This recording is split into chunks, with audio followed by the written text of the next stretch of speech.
there's kind of two sides to this book, but while we're still in that psych unit, we have this one very mysterious patient come up. So I feel like we should talk a little bit about Catherine. Oh, yeah.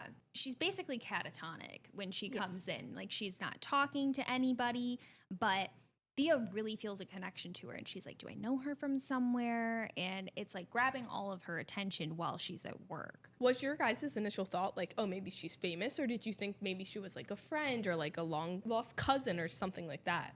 I genuinely went like back to shared trauma or something. I thought that the prologue being, about that dream that she had in a cave or whatever, I thought that she might have been related to that in a way. I really thought that it was just like buried trauma that she had no idea about and just kind of like tucked away in a box and was never going to revisit.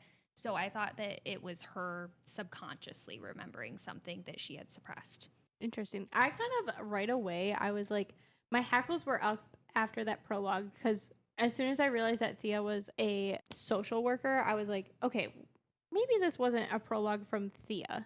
And then I was like super analyzing her patients, like who is it? Who does it belong to? And then when the catatonic patient did come up, I was like, okay, maybe it's her. But I was definitely not believing that Thea had this traumatic past to her. So I reread the book. The second time I read it, I again started from the prologue.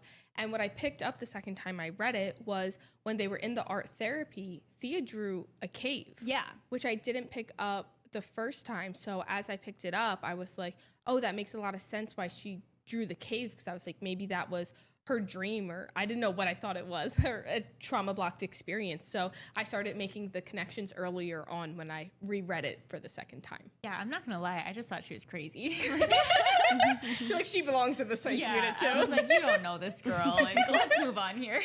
I mean, she had a lot going on in her personal life, so I was like, maybe she's just reading into this way too much. Yeah. I'm not going to lie, my initial thoughts when I was reading it the same way was, and I think that unfortunately most of the people here have not seen Shutter Island, but I thought we were going to get a Shutter Island experience. If you haven't seen it, watch the movie. But that's what I thought was going to be going on.